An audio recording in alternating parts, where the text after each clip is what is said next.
120 degree का 120 है ना, ये 120 डिग्री का बना। ये 120 डिग्री, फर्दर यहाँ से यहाँ 120 डिग्री, फिर वो यहाँ से यहाँ 120 डिग्री निकल जाएगा। अच्छा वो यहाँ से वो यहाँ गया, यहाँ से वो कितना घुमा, 90 90 90। अच्छा ये पहला पॉइंट था, ये दूसरा था, ये तीसरा था, ये चौथा था, मतलब ये एंट्री पॉइंट, इसको मैं 1 बोलता हूँ, ये सेकंड हो गया ना यार, ये थर्ड हो गया, ये फोर्थ हो गया, ये वापस यहाँ पहुंच गया। तो ये एंगल का सम क्या आ रहा है, 360 अभी 360 मल्टीप्लाई का बात बन जाएगी ना यार। Yes, sir. ये 9 डिग्री, आपका ये भी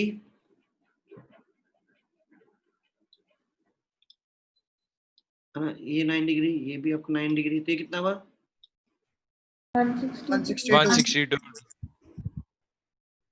यहाँ से आ गया 162, फिर वहां से फर्दर 162, फिर 162, फिर 162, फिर 162, फिर 162, फिर 162, फिर 162, फिर 162, फिर 162, फिर ऐसे करते करते जिस भी मोमेंट पे वो यहाँ पर पहुंच गया निकल जाएगा। इसलिए जरूरी क्या है, इन सब का सम जो आना चाहिए 2 का आएगा मल्टीपल। वो क्या आना चाहिए, 360 का कुछ मल्टीपल। ये n टाइम्स और ये m टाइम्स, ठीक है ना यार। मैच कर जाए कुछ ना कुछ, क्या मैच करेगा, N20 और M9। यस सर बना ले लो, ये मिनिमम वो नंबर है ना जिनके लिए इक्वेशन ट्रू है, right. Yes sir. Yes sir. मतलब ये अगर मैं इसको फर्स्ट बोलता हूँ तो आपस में ये क्या हो गया, सेकंड, थर्ड, इस तरह से वो करते करते करते वो 20th टाइम यहाँ पहुंच जाए तो कितने बार रिफ्लेक्ट हो चुका होगा, 19 टाइम्स 19।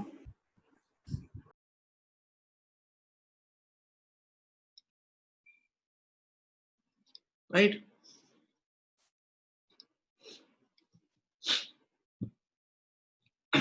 आगे बढ़ें क्या, एक्सक्यूज मी सर। सर ये जरूरी तो नहीं है कि जो लास्ट वाली होगी वो बिल्कुल वर्टिकल ही जाएगी। नहीं ना, तो सर अगर हम एक ऐसी कंसेंट्रिक और रख दें तो फिर सर उस केस में हम कैसे करेंगे?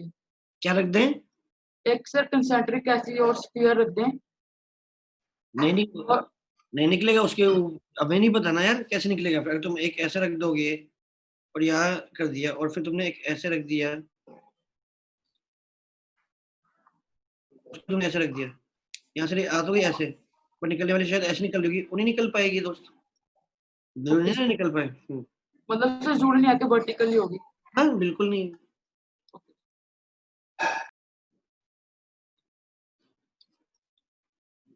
कैसे भी निकल सकती है, जरूरी थोड़ी है ना, जैसे ये कैसे किसी भी एंगल पे निकल सकती है।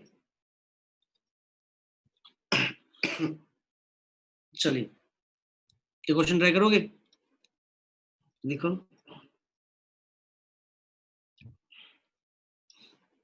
मान लो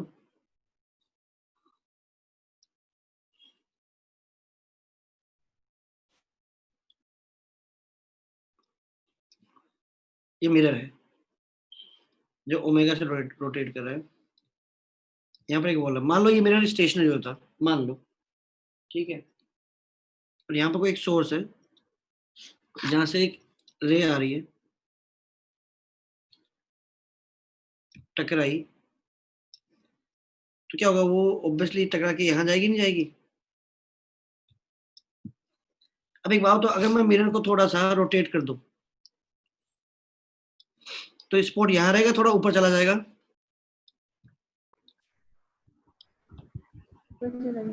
ऊपर चला जाएगा। तो अगर मिरर रोटेट कर रहा होगा तो क्या होगा, ये स्पॉट ऑब्वियसली यहाँ होने की बजाय वो यहाँ हो जाएगा, यहाँ हो जाएगा, यहाँ हो जाएगा, यहाँ हो जाएगा, है कि नहीं, है ना। Yes sir. वो लोग की मान लो, सपोज कर लेते हैं कि जहां ये इंसिडेंट और जिस स्पॉट की बात कर रहा हूँ वो डिस्टेंस क्या है, डी है ये। इस इंस्टेंट में, at any instant when this angle is theta, find speed of spot,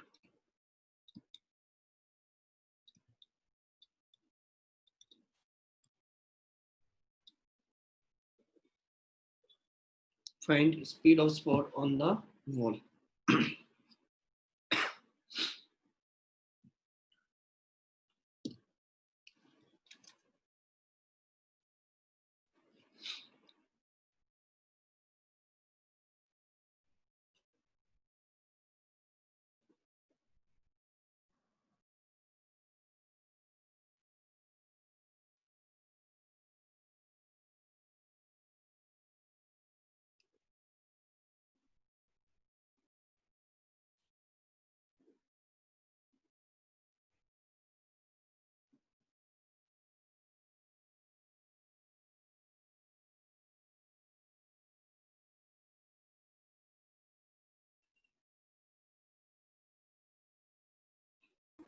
omega secant square theta divided by d. थोड़ा सा प्रॉब्लम है इसमें. Sir, 2 omega d secant square theta. 2 2 omega d secant square theta. शायद से. omega secant square theta into d. नहीं 2 का factor तो The आएगा ही. omega secant square theta omega t into The 2 omega secant square theta d आ रहा है. Yes, sir. ये sir 2 times होगा.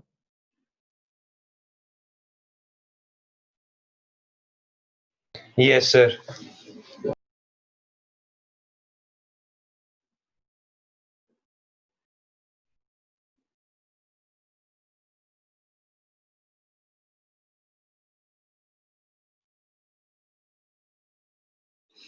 करेंगे discuss.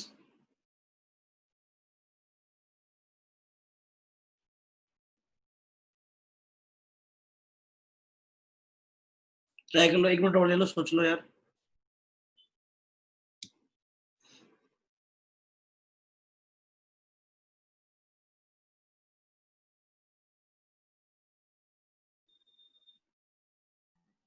Sir, 2 omega d secant square theta.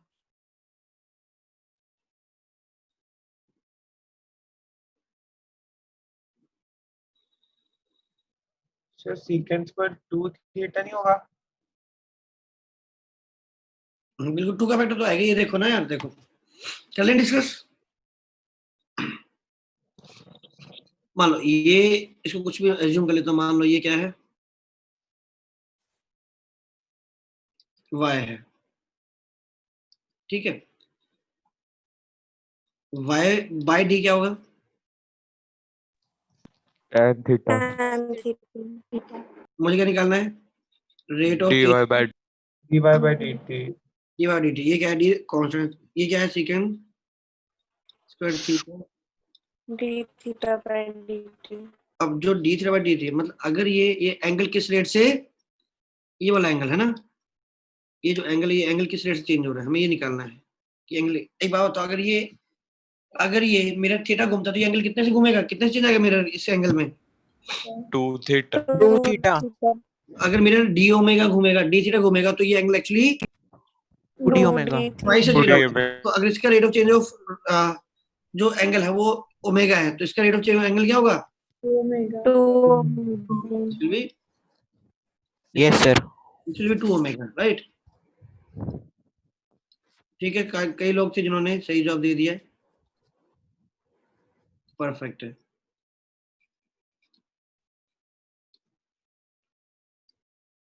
आगे बढ़ेंगे. आगे लिखो.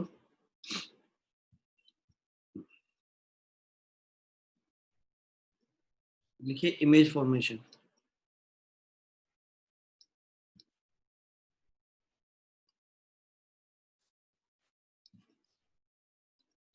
इमेज फॉर्मेशन क्या है कि आपके पास एक प्लेन मिरर है. ठीक है. उसके सामने अगर आप कोई ऑब्जेक्ट रखोगे तो उसकी इमेज फॉर्मेशन कैसे करोगे?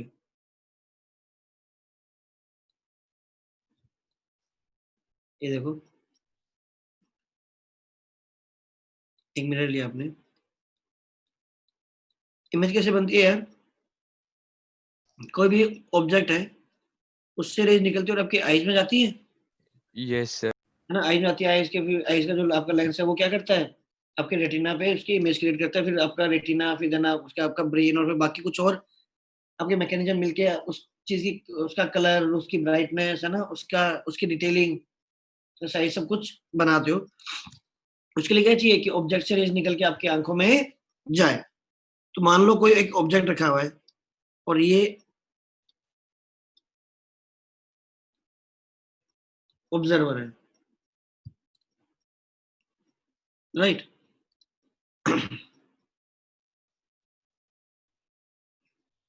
मान लो ये ऑब्जर्वर है, तो क्या होगा, एक बात बताओ, क्या यहाँ से रेज सब आगे की तरफ निकल रही होंगी या हर डायरेक्शन निकल रही होंगी? हर डायरेक्शन। हर डायरेक्शन। हर डायरेक्शन में से। तो यहाँ से तो रेज आपकी सीधे आंखों में आ ही रही है ना? Yes sir.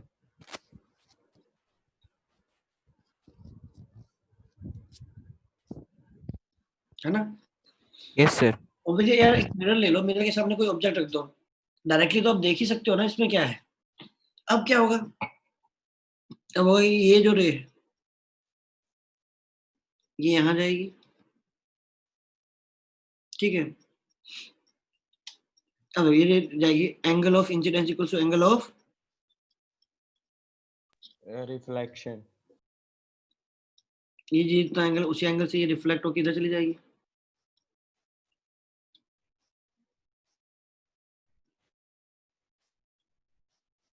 ये हुआ क्या, ये एंगल और ये एंगल आपका सेम है।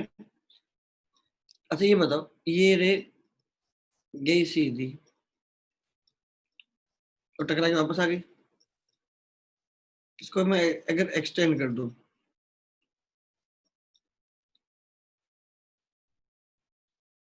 तो आपको ये यहाँ दिखाई देगा।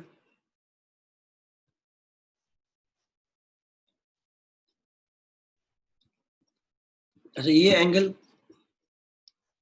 अगर ये एंगल आई है तो ये एंगल भी आई है, और अगर ये आई है तो ये वाला एंगल भी क्या होगा, आई होगा। अब मैं एक काम करता हूँ, मैं ट्रायंगल उठाता हूँ, ये वाला ट्रायंगल, ये ट्रायंगल, ये ट्रायंगल आपका ये हो गया, एक आपका ट्रायंगल ये हो गया।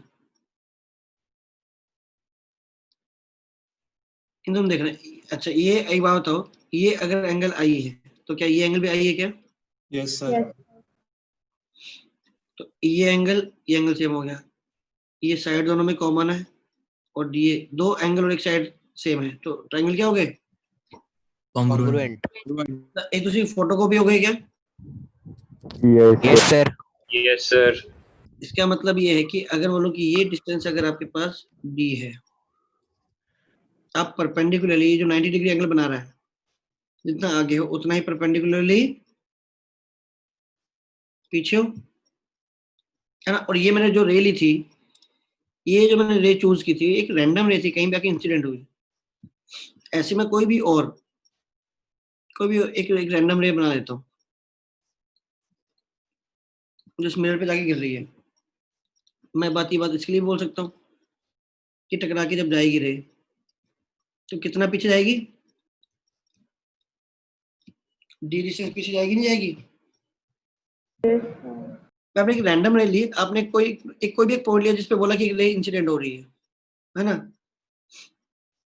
इस रे को मैं एक्सटेंड कर दूं और यहाँ से मैं इसको एक्सटेंड कर दूं, तो ये भैया जो रे आप टकरा के जा रही है, यहाँ से जितना डी ये पीछे, कोई स्पेसिफिक केस तो लिया नहीं था, एक जनरल केस लिया था। तो मैं कोई भी रे ले लेता हूँ, रैंडमली कोई भी रे लेता हूँ, जब टकरा के जाएंगी तो ऑब्वियसली आपको यहीं से आते हुए दिखाई देंगे।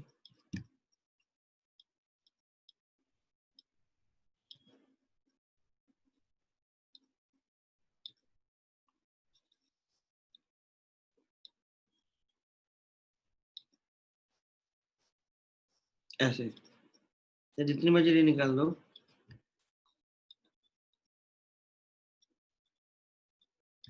रैंडम कोई भी रे ले लोगे, सेम चीज एप्लीकेबल है। इसको एक्सटेंड करोगे, पीछे प्रोड्यूस करोगे, ये डिस्टेंस दी है तो ये डिस्टेंस है, तो सारी रेज इसी पॉइंट में आके मिलेंगे। अब एक बात होता है, जो आपकी आई है, आई को मतलब नहीं होता है कि एक्चुअल में ऑब्जेक्ट रखा नहीं रखा, आई को मतलब होता है आई पे देखो ये वाली जो रे है,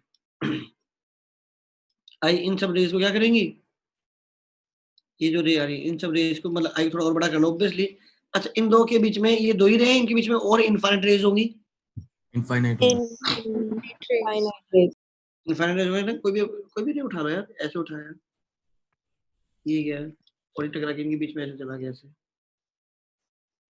इनफाइनाइट रेज है ये सारी, है ना। इनको आपका आई क्या करेगी, इनको बैक प्रोड्यूस करेगी। और जब बैक प्रोड्यूस, तो आई को क्या मतलब है, आई को मतलब है भाई कितने एंगल पर, है ना। आई को मतलब है कि ये जो ये है, ये है, ये है, आई को बस इतना मतलब है कि कितने एंगल पे जा रही है, उनको बस वो पीछे एक्सटेंड करती रहती है, फिर जिस पॉइंट से भी आती हुई दिखाई देती है आपको वो ऑब्जेक्ट वहां दिखाई देता है। जैसे ये है, जैसे ये वाली रे है, इसका वो एंगल स्टडी करती है कि किस एंगल से ये रे आ रही है। जब इनको पीछे लेके जाती है, यहाँ पीछे ले गई, यहाँ पीछे ले गई, तो आपको लगता है यहाँ से आ रही है, तो आपको यहाँ ऑब्जेक्ट दिखाई देता है। और ऑब्वियसली क्लास ये जो मैंने येलो वाला हाईलाइट किया है वो किसी और एंगल से इंसिडेंट हो रही है, यहाँ से जितनी भी रेज निकल रही होंगी यार, ये देखो ये भी जो रेज आ रही हो, इन सबको आई क्या करेगी, बैक प्रोड्यूस करेगी। जब बैक प्रोड्यूस करेगी, जहां से आती हुई दिखाई देगी, बोलेगी वहां मेरा ऑब्जेक्ट रखा हुआ है।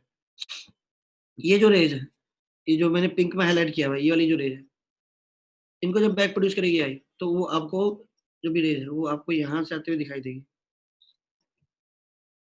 यहाँ से लगेगा कि आपका ऑब्जेक्ट यहाँ पर है। तो आपको क्या है, आपको इस ऑब्जेक्ट की दो इमेज दिखती है, एक आप डायरेक्टली देख सकते हो, एक आप बोलते हो कि आपको मिरर के पीछे दिखाई दे रही है। ये इमेज जो दिखी है वो कहाँ दिखाई दे रही है, मिरर के पीछे।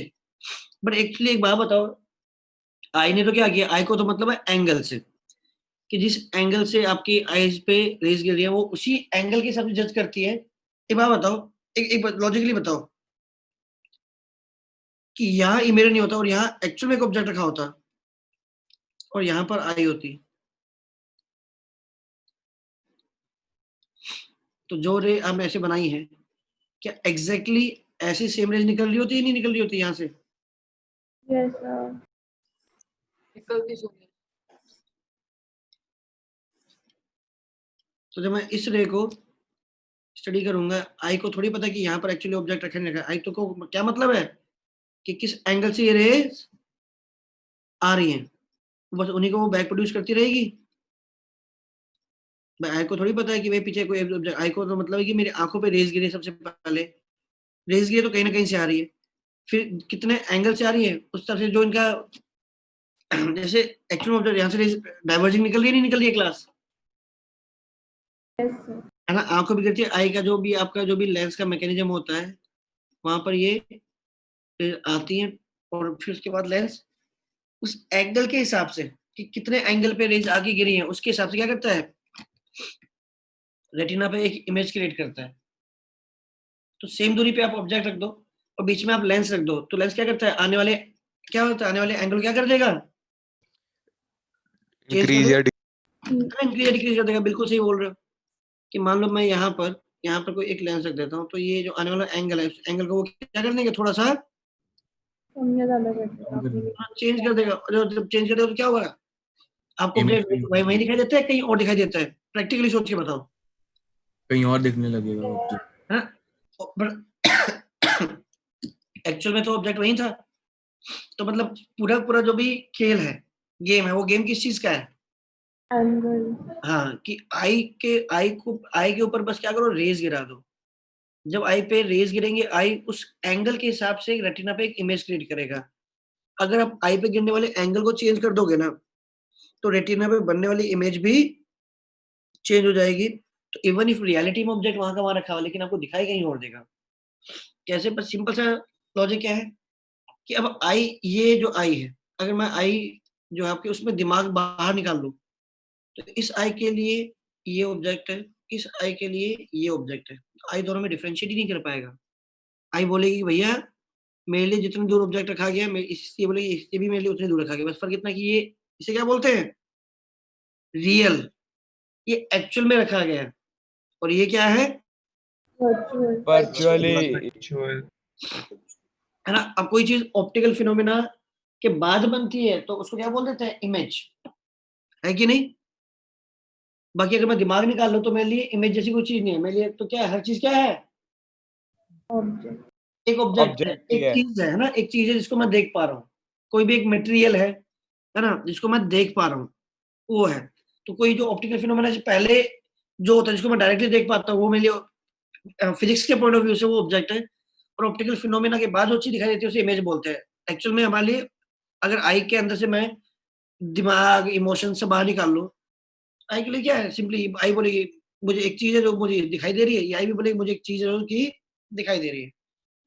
तो इस पूरे कंक्लूजन से क्या समझ आया, एक बार बताओ, ये देखो मैंने कोई भी एक रैंडम रे बनाई थी, कितनी दूर पीछे जाके मीट की थी इस लाइन से, डी, D.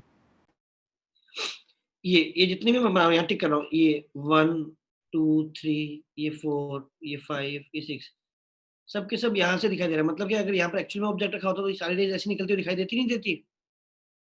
यस। तो आपको इमेज फॉर्मेशन के लिए जो भी आप अपना ऑप्टिक्स पढ़ रहे हो, हम जो ये जो भी ऑप्टिक्स पढ़ रहे हैं, उस ऑप्टिक्स में हमें मिनिमम कितने नंबर ऑफ रेज की जरूरत पड़ेगी? दो। दो रेज जहां पर मीट करते हुए आपको दिखाई देंगी, या जहां पर मीट कर रही होंगी रियलिटी में, बाकी सारी रेज भी भाव तो मैंने 4 5 बनाई है, मैं इनफाइनाइट बनाता rays, infinite number of rays बनाता, तब भी तो क्या बोलते हैं, सारी सारी इसी पॉइंट पे जाके मीट कर रही है। Yes, sir. Yes sir. और यहाँ एक्चुअल में कोई ऑब्जेक्ट होता तो क्या क्या ये आपको मीट करते हुए ना देख के आपको क्या लगता कि यहाँ से रेज बाहर निकल रही है। अरे बिल्कुल आपको ये वाला फील होता है जैसे कि ये वाला फील हो रहा है। तो मतलब क्या है, आपने खुद ने प्रूव किया जितनी भी रेंज सारी सारी डी डिस्टेंस पीछे मीट करती हैं। या उल्टा सोचो तो आपको ऐसा लगेगा कि यहाँ पर जो ऑब्जेक्ट है आपको यहाँ से रेंज निकलते हुए दिखाई दे रही है। तो आपको मिनिमम कितने नंबर ऑफ रेंज चाहिए होंगे इमेज फॉर्मेशन के लिए? दो। दो। हाँ, कोई भी दो जो मना है, कोई भी दो रैंडम कोई भी दो रेज देख लो, आफ्टर रिफ्लेक्शन वो मिरर के पीछे कहाँ पर जाकर मीट कर रही है, जहां पर मीट कर रही है आपको क्या दिखेगा, आपको इमेज वहीं पर दिखाई देंगी। खास बात क्या हो गई कि ये परपेंडिकुलरली अगर डी आगे है तो इमेज भी परपेंडिकुलर डी पीछे। पीछे। पीछे है। तो मैं थोड़ा सा एक क्लियर सा डायग्राम बनाऊं, तो मैं ये कुछ ऐसा बनाऊंगा कि ये मेरा मिरर है, ये ऑब्जेक्ट रखा यार, एक पॉइंट तो ना एकदम से सामने वाला ले लिया करो हमेशा, एक पॉइंट तो बिल्कुल परपेंडिकुलर ड्रॉप करो, जो बन रहा है वो ले लो, एक कोई भी एक रैंडम पॉइंट ले लो, ठीक है। अच्छा, अब जितना अपने पीछे लिया है उतने आप यहाँ पर यहाँ ले लो। आपके पास 3 पॉइंट है, जैसे ये ऑब्जेक्ट हो गया, ये क्या बनेगी इसकी इमेज। इमेज। जितना परपेंडिकुलरली आगे उतने परपेंडिकुलरली पीछे। क्या करना है, दो एक सामने लिया एक ये लिया, अब बताओ यहाँ से कोई रे आई टकराकर चली गई, और ये रे आई टकराकर चली गई, तो इन दोनों रेज को आप क्या करो, बैक टू के दोनों जोड़ दो, ये आपकी बन गई आपकी इमेज। जितना परपेंडिकुलरली आगे उतने आगे पीछे।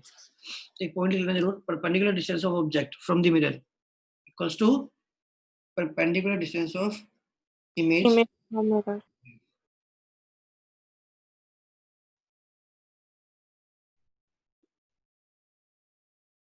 सर थोड़ा सा ऊपर स्क्रॉल कर दो।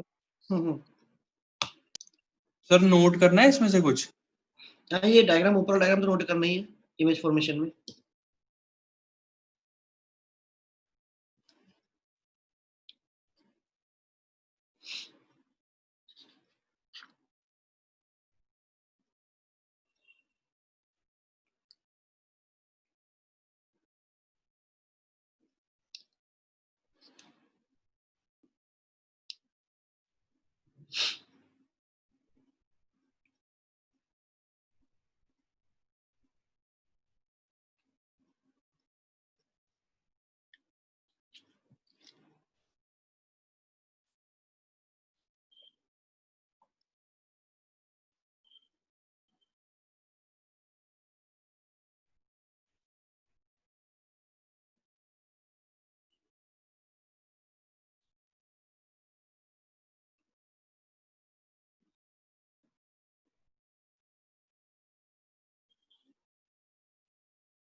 करे आगे बढ़े। एक सेकंड सर, एक सेकंड में।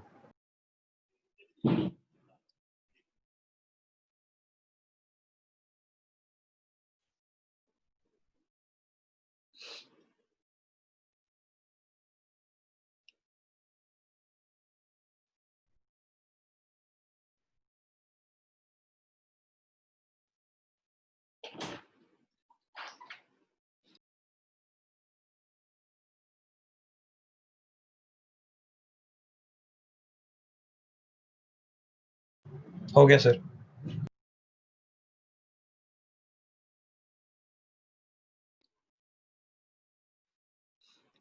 चलो क्वेश्चन ट्राई करो।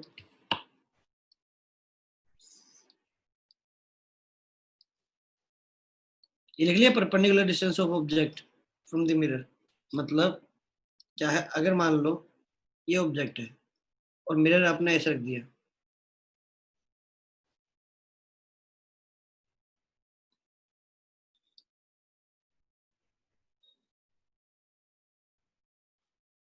ठीक है, आपने यहाँ ऐसे कोई मिरर रख दिया, इमेज कहाँ बनेगी, यहाँ बनेगी या यहाँ बनेगी, 1 और 2? तो 2 बनेगी। 2 बनेगी। जितना Two ऑब्जेक्ट परपेंडिकुलरली आगे होता है उतनी इमेज परपेंडिकुलरली। पीछे। हाँ, इनफैक्ट एक्चुअली में तो क्या है, ये जो मैं यहाँ बना रहा हूँ वो रे ऑब्वियसली यहाँ गई, ये इसका नॉर्मल है क्या? Yes sir. सर अच्छा, जितने एंगल पे आई है क्या उतने एंगल पे निकल जाएगी रे? अब दिख रहा है, इसको बैक प्रोड्यूस करूंगा और इसको बैक प्रोड्यूस करूंगा तो ये रे इमेज यहाँ बनेगी। समझ आ रही है सबकी को यार? यहाँ कोई इमेज ही नहीं है, ये है I2 है जो जो बन रही है, ठीक है।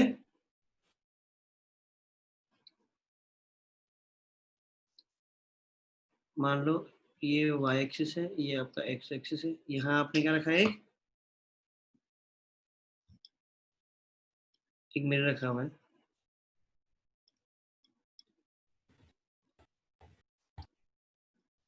मान लो कुछ भी एंगल ले लो, मान लो ये 30 डिग्री है, ऑब्जेक्ट रखा हुआ है यहाँ पर, कोऑर्डिनेट क्या मान लो 0,a, ये ऑब्जेक्ट है। Find coordinates of, find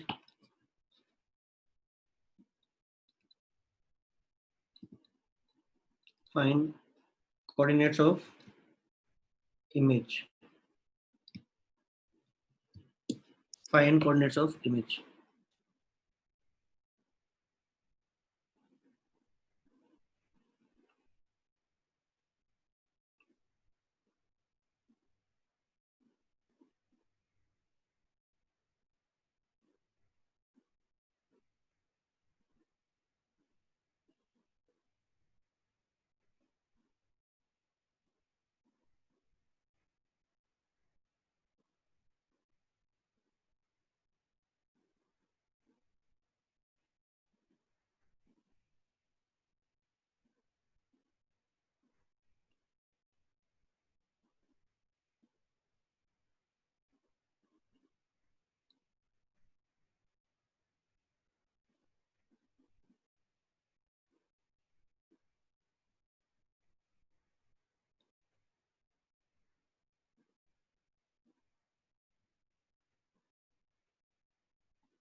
sir 0,-6।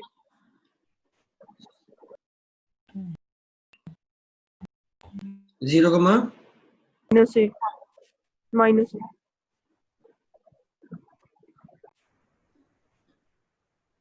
नहीं यार, हम्म, 2, 3, A, 0। नहीं, ये 45 डिग्री तो शायद आपकी बात ठीक हो जाती है।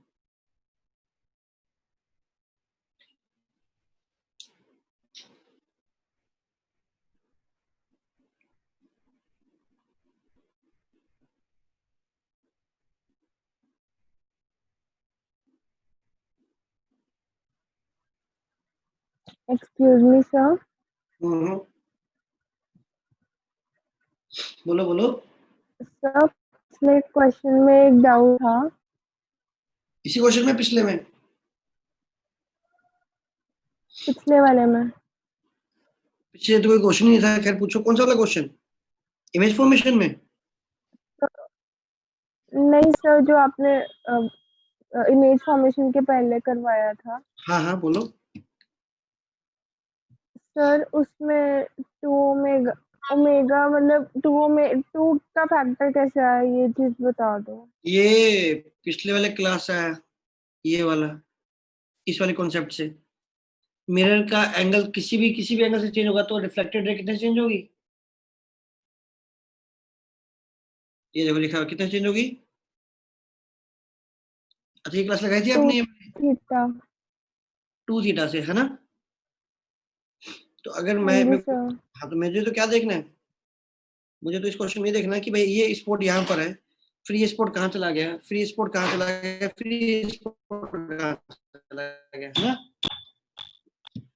तो ये अगर मैं ये हल्का सा भी इसको, अगर मैं ये मान लो कुछ भी, ये अगर ये हल्का सा भी मेरे रोटेट हुआ तो क्या ये जो रिफ्लेक्टेड रे है ये भी रोटेट हो जाएगी?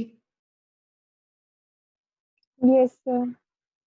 अच्छा अगर ये कुछ थोड़ा सा भी ये अगर डी थीटा से चेंज हुआ तो ये एंगल कितना आएगा? ये एंगल कितना आएगा? 2d theta. तो है कि नहीं? एक बात बताओ, मैं मुझे स्पीड में कैसे निकालूंगा? पहले लिखूंगा मैं वाई क्या है? वाई है D D ten, tan theta. लिखूंगा वाई यस प्लस, सर। फिर लिखूंगा वाई प्लस, ये क्या है डी, dy। ये अब ये पूरा क्या लिखूंगा? वाई प्लस डी वाई, ये क्या होगा? यस जो सर। टेन थीटा या थीटा प्लस डी थीटा या theta plus 2d theta, what will be the theta new? Plus 2d theta. अब मुझे क्या निकालना है? थीटा प्लस 2d अब मैं दोनों दोनों का डिफरेंस ले लूं, dy by yes sir. Ten of theta plus, ये आएगा नहीं आएगा? Yes sir. सर उसका answer √3a/4 0 minus 3 by sir 4 1 है। minus 3a/4 और √3 times of a plus 1/4। Sir, 3a/2 comma √3a minus 2a/2। एक सेकंड दे दो, ये बताओ, अब क्या ले दूं? बाय डी टी और बाय, ये डी डिफरेंशिएशन वाला डी नहीं है भाई, कंफ्यूज नहीं करना। ये डी कौन सा है? क्वेश्चन वाला। हाँ ये डी नॉट है मान लो, ठीक है? Yes sir. अब बताओ कुछ यहाँ इसमें देखो, जो चेंज दिख रहा है वो क्या दिख रहा है? जो भी आएगा वो D theta by D T आएगा या 2d theta by D T आएगा? 2d theta by dt। तो ये जो मैं आगे जो मैं tan थीटा का डेरिवेटिव ले रहा हूँ वो तो क्या आएगा? सेकंड स्क्वायर थीटा, उसके बाद जब rate of change of angle हो गया वो ओमेगा नहीं है, वो क्या है? 2 ओमेगा है, right? 2 omega. Yes sir. Thank you sir. Okay okay okay, ये बताओ So a root 3/4 comma minus 3a/4. Sir, a√3/4 a/4। Sir, 3a/2 comma √3a minus 2a/2। Sir, √3a/4 comma a/4। Minus a/4. y coordinate कितना आ रहा है? y वैसे बता दो, y coordinate कितना आ रहा है? Sir, a/4। नहीं दो से यार, Sir, √3a minus 2a/2। नहीं ये भी नहीं आ रहा। Sir 1 minus 3a/4। Sir a/4। Sir minus a. √3a/2। क्या है? क्या क्या क्या? √3a/2। मैं गलती तो नहीं कर रहा हूँ, ये भी नहीं है वैसे, मतलब अभी किसी ने करेक्ट जवाब नहीं दिया। चलो मैं डिस्कस ही कर लेता हूँ यार। सर 2/√3 है। Sir minus root 3/2 root 3a/2 minus a. अच्छा मुझे ये बताओ, क्या क्वेश्चन बहुत डिफिकल्ट है क्या? तुम्हें एक बहुत बेसिक सा ज्योमेट्री का क्वेश्चन नहीं दिया गया? एक Yes, sir. है ना, एक ऑब्जेक्ट का मैंने कोऑर्डिनेट दे दिए, मान लिया उसके बस कोऑर्डिनेट बता दो। देखो इससे आसान क्वेश्चन मतलब आसान है ना यार, इसमें तो क्या ही मुश्किल है। ये बात बताओ, ये ऑब्जेक्ट है तो क्या इमेज इसी लाइन पे लाई करना चाहिए जो मैंने बनाई है? जितना परपेंडिकुलरली आगे है उतना ही परपेंडिकुलरली पीछे है। अब तीन पॉसिबिलिटी थी कि ये जो लेंथ है, ये लेंथ को जब मैं यहाँ से पीछे एक्सटेंड करूंगा तो वो इमेज हो सकता है यहाँ आ जाए, यहाँ आ जाए, यहाँ आ जाए। क्या क्या क्या डिफरेंस हो तीनों में? कोऑर्डिनेट का ही फर्क हुआ yes sir, Yes, by sir. Positive और बाय नेगेटिव। कि जितनी लेंथ ये है उतनी लेंथ अगर मैं पीछे एक्सटेंड करूँ तो हो सकता है वो यहाँ तक ही, यहाँ पर आके खत्म हो जाए, या वो यहाँ पर जाए, या फिर वो यहाँ पर जाए, है ना। देखते हैं क्या करना है। एक बात बताओ, आपने चीज देखी है ये वाला, ये जो ट्रायंगल बनता है, ये ट्रायंगल और ये ट्रायंगल में खास बात क्या है? दोनों एग्जैक्टली फोटोकॉपी एक दूसरे की, कॉन्ग्रुएंसी, हाँ है ना। Yes, sir. अच्छा ये ट्रायंगल और ये ट्रायंगल, ये क्या है? फोटोकॉपी एक दूसरे का। ट्रायंगल फॉर्मेशन कर कैसे लो? मैंने क्या बोला, क्या लो हमेशा? दो पॉइंट जब चूज करते हो तो एक पॉइंट तो क्या ले लो? हमेशा परपेंडिकुलर वाला पॉइंट, और एक कोई रैंडम पॉइंट चूज कर लो। तो ऑब्जेक्ट को मानते हुए जो ट्रायंगल बनाओगे एग्जैक्टली डिट्टो पीछे क्या बनेगा? इमेज का ट्रायंगल बनेगा, हाँ है ना। Yes sir. Yes, sir. तो इस वाले रेड वाले में और ग्रीन वाले में ट्रायंगल में दो पॉइंट तो कॉमन है ना, जो मिरर पे गिरा रहे हो। एक जितना ऑब्जेक्ट पीछे बनाए उतना एक इमेज पीछे बना लो। यार एक बात बताओ, एक पॉइंट तो मैं डेफिनेटली कौन सा चूज करने वाला हूँ? ये एक ही खुद है, एक पॉइंट और चाहिए, एक पॉइंट मैंने ये ले लिया मिरर पर। अब ये और ये, सर आंसर -a/2 है। हाँ अब ठीक है, परफेक्ट है। अब जैसे ट्रायंगल ये बनेगा, ये दो पॉइंट तो कॉमन है, पीछे कोई भी एक पॉइंट मान लूं। अब दिमाग लगाना कि मैं पॉइंट ये मानूं, ये मानूं, ये मानूं, खुद बताओ। फोटोकॉपी बनानी है आपको पीछे, ये जो ट्रायंगल बना रहे हो इसकी फोटोकॉपी पीछे क्रिएट करनी है। ये बताओ मेरा ये एंगल कितना है? ये एंगल कितना है? 60। 60। तो जब मैं कोई इमेज बनाऊंगा और पीछे जो ये एक पॉइंट ये, एक पॉइंट ये और एक पॉइंट, जब मैं ये पूरा एक ट्रायंगल बनाऊंगा तो एंगल 60, तो ये एंगल भी क्या होना चाहिए? 60। फोटोकॉपी ना यार, ये 90 तो ये तो 90 बनी गया। तो अगर ये एंगल 60 डिग्री है तो ये एंगल भी, इसके पीछे वाला ट्रायंगल भी कैसे बनाएगा? इस लाइन से अगर आप 60 डिग्री आगे बना रहे हो तो इस लाइन से आप 60 डिग्री पीछे जाओगे। Yes, Yes, sir. sir. ये मिरर के जो पॉइंट हमने चूज किए हैं, देखना क्लास, ये तो मिरर के हमने ये दो पॉइंट जो चूज किए हैं, यहाँ से अगर आप थीटा एंगल आगे जाते हो तो यहाँ से आपको थीटा एंगल पीछे जाना चाहिए इसी लाइन से, हाँ है ना। ये yes yes sir. Yes, sir. है ना। तो यहाँ से अगर मैं 60 डिग्री इधर जा रहा हूँ तो यहाँ से 60 डिग्री पीछे जाऊंगा। मतलब ये जो पॉइंट है, ये पॉइंट इस वाले पॉइंट से 60 डिग्री बनाना चाहिए। अच्छा ये 30 है तो ऑब्वियसली समझ में आ रहा है 60 कब बनेगा? जब ये पॉइंट फोर्थ क्वाड्रेंट में चला जाएगा अपने आप। अच्छा एक बात हो, ये डिस्टेंस, ये लेंथ अगर कुछ भी x है तो ये भी कुछ x हो गया, या कुछ भी a हो, कुछ भी x y z कुछ भी हो गया। अच्छा ये इस मिरर से 60 डिग्री पीछे जाके ये डिस्टेंस अगर a है तो इस मिरर से 60 पीछे जाके ये डिस्टेंस क्या हो गई? ये वाली ये ये हो ये हो गई गई। ये एंगल कितना है? कितना 30 बचा डिग्री। इसका? 30 degree. 30 अब बताओ यार, क्या मैं ये लेंथ नहीं निकाल सकता? ये और ये तो निकाल ही सकता हूँ।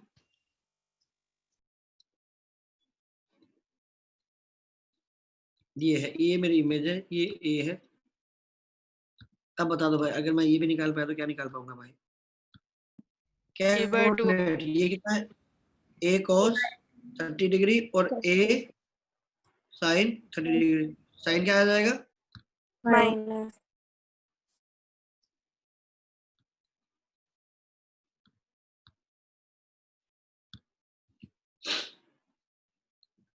ये बात बताओ, अगर इसको एक्स एक्सिस पे लाई करवाना है तो एंगल क्या होना चाहिए था? 45. 45 degrees. 45. 45 डिग्री होता तो जो ऑब्जेक्ट यहाँ रखा गया, ट्रायंगल ऐसे बनाते, जितना एंगल यहाँ से 45 डिग्री आगे है तो यहाँ से 45 डिग्री जब पीछे जाओगे तो अपने आप यहाँ पहुंच जाओगे, नहीं पहुंच जाओगे? Yes sir. अच्छा, ये एंगल 45 डिग्री से ज्यादा होता तो क्या होता? इमेज क्या बनती? फर्स्ट क्वाड्रेंट में एक्स एक्सिस के भी ऊपर आ जाती। है ना? तो कुछ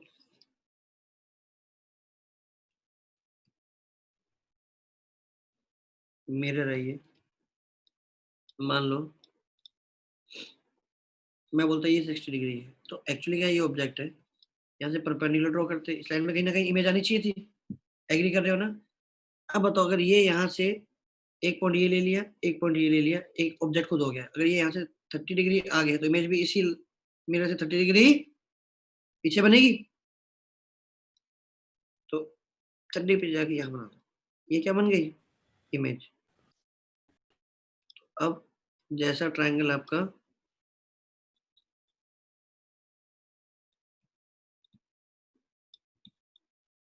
पीछे बन रहा है,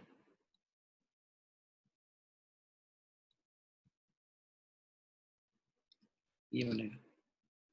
डन? मतलब बहुत मुश्किल था क्या? No sir.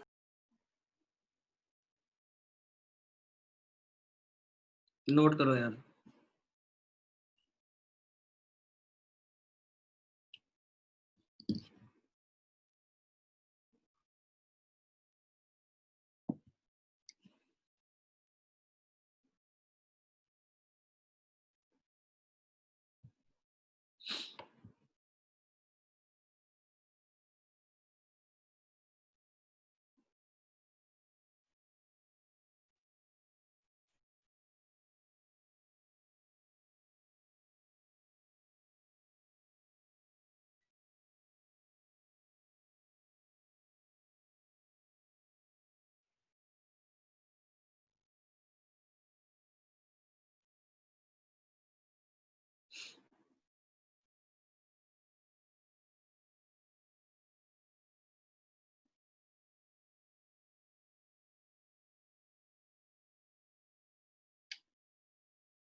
आगे बढ़ूंगा अगर नोट कर लिया तो?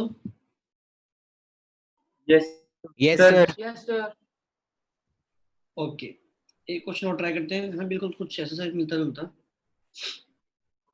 मान लो यार ये आपका मिरर है, सॉरी मिरर नहीं, ये आपका एक सोर्स रखा हुआ है, इसके ऊपर मान लो एकदम सिमेट्रिकली सम डिस्टेंस d, टूवेल लेंथ का आपने क्या रखा है, एक मिरर दिया। तो एक बात बताओ, जहाँ से जो भी सोर्स से जो लाइट निकलेगी वो मिरर पे जाएगी, टकराएगी, टकरा के वापस क्या आएगी, वापस ग्राउंड पे आएगी, नहीं आएगी? तो एक स्पॉट क्रिएट होगा।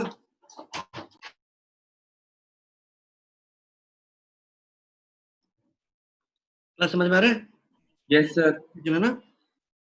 अगर आप है ना ग्राउंड पे या कहीं भी हाथ में एक बल्ब पकड़ लो, बल्ब के ऊपर थोड़ा सा ऊपर एक मिरर रख दो, तो बल्ब से जो भी लाइट निकलेगी वो मिरर से टकरा के वापस से ग्राउंड पे आएगी नहीं आएगी? तो ग्राउंड पे क्या होगा, एक स्पॉट क्रिएट होगा। तो आपको मिरर की विड्थ, सॉरी मैंने यहाँ 12 लेने का क्या सेंस था, मैं अगर मिरर की विड्थ एल ले रहा हूँ तो find the width of spot.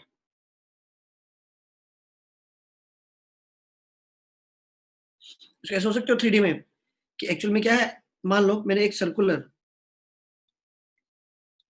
Mirror रखा हुआ है, ये मेरा सर्कुलर मिरर है।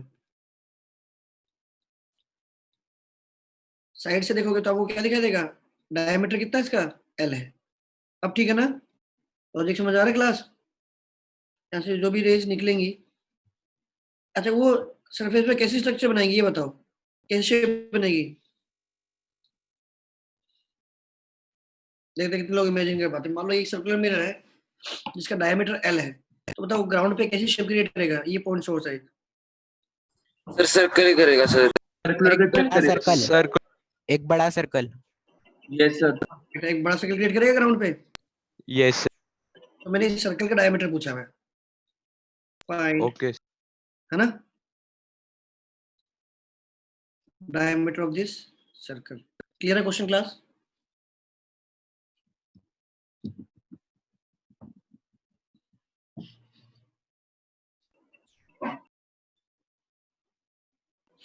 सर प्लेन मिरर केस में एक शीट क्रिएट होगी स्पॉट्स की। प्लेन मिरर की एक शीट क्रिएट होगी मतलब स्पॉट्स की, जैसे सर्कल बनाना है इसमें, सर्कुलर वाले में। नहीं, प्लेन वाले में ये साइड व्यू है। डायग्राम, अगला डायग्राम मैंने कंप्लीट कर दिया। ये साइड व्यू था जो पहला वाला डायग्राम था, सर्कल ही था। एल, एल क्या है, उसकी विड्थ है, विड्थ मतलब उसकी क्या डायमीटर है उसका एल। वैसे अगर प्लेन मिरर होता तो प्लेन मिरर की शेप पे डिपेंड करता है ना। मान लो एक स्क्वायर शेप का मिरर है तो नीचे क्या बनता है, स्क्वायर शीट बन जाती है। हाँ नीचे क्या बनती है, एक है ना स्क्वायर शीट बनती यस सर। है ना। मान लो अगर आपके पास ये प्लेन मिरर होता है ऐसे, सर 12 बिल्कुल सिमेट्रिक ऐसे होता है, तो क्या सर 12 आ रहा है। 12 diameter. 12 डायमीटर आ रहा है ना। Yes sir. बाकी लोग ट्राई करो, आ रहा है सभी का यार? sir.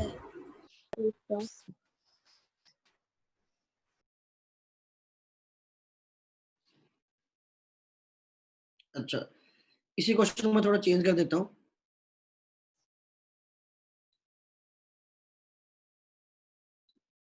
ये मिरर एल लेंथ का डी पे डिपेंड नहीं कर रहा क्या? No sir. No, sir. अगर मैं कुछ इसको एसिमेट्रिकली रख देता हूँ ऐसे, है ना, एसिमेट्रिक। अब बताओ विड्थ कितनी है, what is the width of spot? जो विड्थ बनेगी, मुझे नहीं पता किस लेंथ की बनेगी, तो व्हाट इज द विड्थ?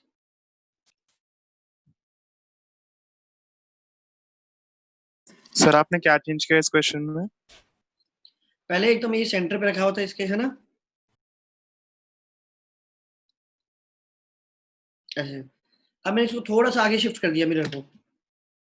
तो अब बताओ, अब जो स्पॉट की जो विड्थ आएगी, find the new width of the spot. Sir वही रहेगी 12। 12। यस सर वही देगी। यस सर वही रहती है। चलो ठीक क्लास, एक इसको सोचना, ठीक है 12 ही रहेगी, इसको जहां मर्जी कर दो 12 ही सर रहेगी। थीटा कट रहा है ना, वो थीटा एलिमिनेट। चलो फिर मुझे इसके क्वेश्चन को थोड़ा और देते हैं। मान लो अगर मैं इसको v वेलोसिटी से आगे लेके जा रहा हूँ, तो बताओ ये स्पॉट भी तो आगे आगे शिफ्ट होगा। Yes sir. Yes sir. Speed of spot yes sir. V होगा सर, वो भी। सर 12 भी हो जाएगा। यस सर भी होगा। हाँ, तो भी सोचिए भी होगा। पहला, पहले डायमीटर क्या था, पहले विड्थ क्या थी जब सिमेट्रिक रहा, अब थोड़ा सा आगे 12। distance है।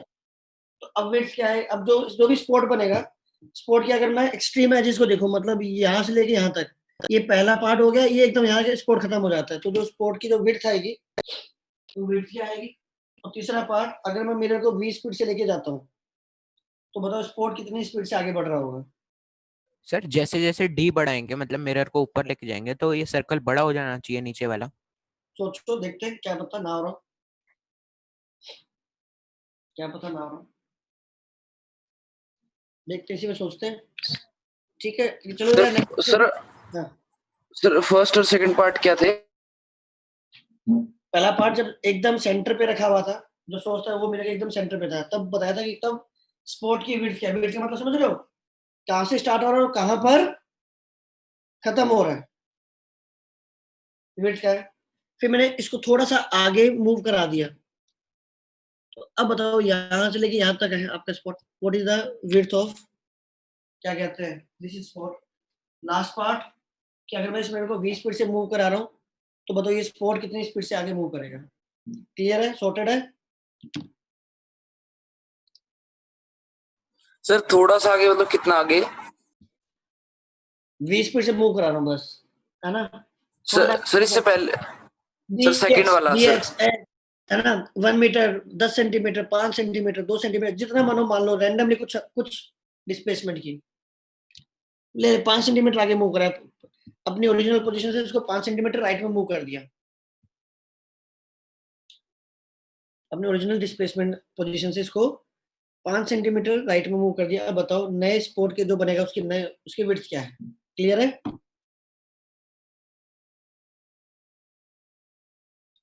ओके क्लास, नेक्स्ट क्लास या मैं कुछ है ना एक आधी एक्स्ट्रा क्लास में रखूंगा, रख लो ना, क्योंकि अभी 1 घंटे क्लास है। Yes, sir. तो मैं सोचता हूँ, है ना। सर एक काम करो, आप ना 3-4 क्वेश्चन अभी दे दो होमवर्क के लिए, हम कर लेंगे, डिस्कस कर लेना कल, टाइम बचेगा। अभी तो मुझे आगे पढ़ाना है यार, अभी क्वेश्चन नहीं दे रहा, मैं आगे कुछ पढ़ाऊंगा उसके बाद क्वेश्चन दूंगा यार। सर करंट की शीट डिस्कस करें। ओके सर, करंट की शीट करते हैं, कल डिस्कस कर लें शाम को। यस सर कर लो। Yes sir. कल कितने बजे करेंगे? वो 5 से 6 बजे के बीच में कुछ करेंगे, मैं कंफर्म कर दूंगा कल की क्लास में, ठीक है। पर मान के Yes, चलो sir. कल हम लोग डिस्कस कर रहे हैं शीट को, ठीक है। Okay sir. Okay sir. फिर उसके बाद मैं वो कैपेसिटर की शीट भेज दूंगा, ऑलराइट, इलेक्ट्रो एंड कैपेसिटर की। Yes sir. चलो ठीक है, ठीक, okay class, thank you. Thank you sir. Thank you, sir.